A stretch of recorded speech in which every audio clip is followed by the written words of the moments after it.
কক্সবাজারের সাবেক ডিসি ও সাবেক জেলা ও দায়রা জজ সহ 5 জনের বিরুদ্ধে মামলার চার্জ গঠনের আদেশ দিয়েছেন আদালত।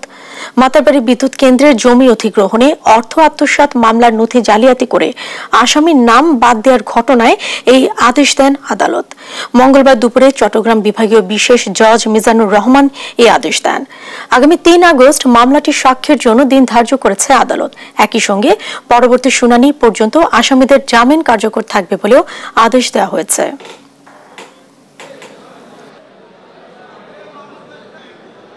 বাংলাদেশের ইতিহাসে এটাই বোধহয় প্রথম যিনি নিজে জুডিশিয়াল রেকর্ড নিজেই জালিয়াতি করেছেন, যিনি একজন জেলা জজ পদমর্যাদা এবং যিনি সিনিয়র স্পেশাল জাজ, যিনি দুদকের মামলা করেন, জালিয়াতির মামলা করে উনি ওনার জুডিশিয়াল নথি নিজে জালিয়াতি করেছে একজন জেলা প্রশাসককে।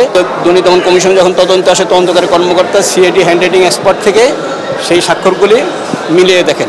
শুনানির পরে বিজ্ঞ আদালত আসামিদের বিরুদ্ধে জালিয়াতির অভিযোগ গঠন করেন।